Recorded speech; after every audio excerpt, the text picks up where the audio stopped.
लगातार बढ़ते प्रदूषण के बाद जो आबोहवा है वो जहरीली होती जा रही है, उससे किस तरीके से बचा जा सकता है। मेरे साथ हैं chief medical officer doctor Virendra Yadav. मैं इन्हीं से जानता हूँ। सर, लगातार जो वायु है प्रदूषित होती जा रही है, किस तरीके से इससे बचा जा सकता है और क्या जो है प्रोटेक्शन यूज की जा सकती है। बिल्कुल, पिछले कुछ दिनों से आप देख रहे होंगे कि अगर AQI लेवल के हिसाब से हम बात करें तो पहले पुअर से अब वेरी पुअर पोजीशन में जो है AQI हो गई है, और इसी वजह से ग्रैप 2 जो है वो इम्प्लीमेंट दिल्ली NCR एरिया में करने के आदेश जो हैं वो जारी हो चुके हैं। मैं आम जन से ये रिक्वेस्ट करूंगा कि वो भी अपना इसमें सहयोग दे सकते हैं। इस बार एक अच्छी बात ये रही है कि पराली जलाने के मामले काफ़ी हरियाणा में कम संख्या में दर्ज हुए हैं, अगर मैं 2022 के मुकाबले बात करूं, और यही एक संभवतः कारण है कि अभी तक जो यूजुअली जो सीवियर हो जाती थी AQI, अगर अब 3 अक्टूबर के लास्ट वीक में हो जाता था, तो वो अभी तक हो ऐसा नहीं हुआ है। लेकिन फिर भी आने वाले दिनों में AQI सीवियर हो सकता है, तो ऐसे में लोगों को सावधानी बरतने की ज़रूरत है। सबसे पहले हम लोगों से यही रिक्वेस्ट करेंगे कि इस बार दिवाली पे सबसे पहले तो कोई पटाखों का इस्तेमाल ना करें। आप ग्रीन पटाखे की बात करें या ग्रीन क्रैकर्स की बात करें या दूसरे पटाखे की बात करें, वह धुआं रहित कोई भी पटाखा संभवतः नहीं होता, इसलिए सबसे बेहतर तरीका तो ये होगा।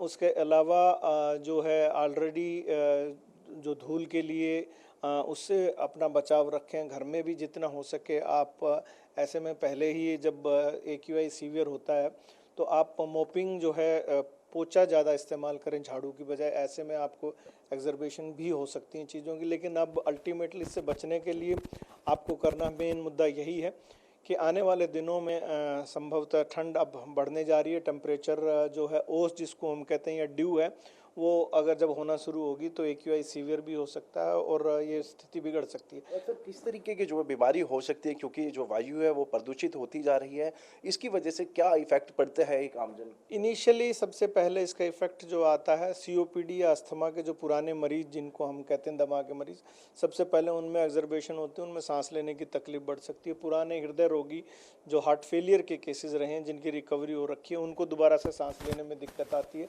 छोटे बच्चे खास करके जो अस्थमा हैं या अस्थमा प्रोन हैं, उनको सांस लेने में दिक्कत आती है। इसके साथ साथ ना केवल सांस की तकलीफ बढ़ती है बल्कि आँखों में जलन और ऑक्सीजन जब कम हो जाती है वातावरण में तो आपको थकावट महसूस होना, चिड़चिड़ापन या सब आपको एक हेडेक रहना, ये सब साथ में होता है, और ये क्रोनिक हो जाए तो फिर आपको नींद की डिस्टर्बेंस भी हो सकती है। अब हेल्थ विभाग लोगों से क्या अपील करने जा रहा है? क्या वो जिस तरीके से कोविड के दौरान मास्क ने एक अहम भूमिका निभाई थी और लगातार जो वायु है वो प्रदूषित हो रही है, क्या मास्क भी अपना काम करेगा?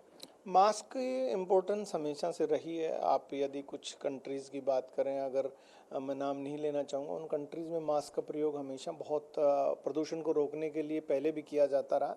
तो एक सिंपल मास्क आपके लिए बहुत सहयोग देता है प्रदूषण से बचने के लिए। लेकिन इसके अलावा खास करके आपको जो लोग बुज़ुर्ग हैं या बच्चे हैं, खास करके सुबह जब सैर की बजाय अब आप इवनिंग में वॉक करना करें, या जिसको कहते हैं सूरज निकलने के बाद सैर करें या फिर देर शाम को सैर करें।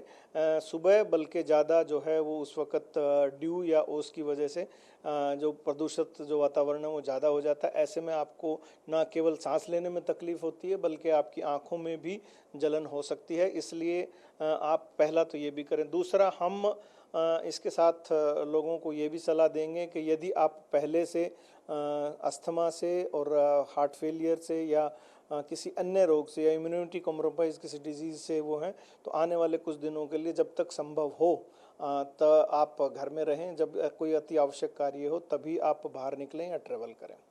तो बिल्कुल ये थे मेरे साथ डॉक्टर वीरेंद्र यादव, CMO गुरुग्राम, जिन्होंने गुरुग्राम की जनता से अपील की है कि वो बेवजह अपने घर से बाहर ना निकलें और मास्क का जो उपयोग है वो करें, क्योंकि जिस तरीके से दिवाली नज़दीक है और वैसे वैसे क्योंकि अब हरियाणा की बात करूँ तो ग्रैप 2 वो लागू कर दिया गया और साथ ही आने वाले समय में AQI लेवल का जो सत्र है वो और बढ़ सकता है। गुरुग्राम से कैमरामैन इंदर के साथ संजय राठौर।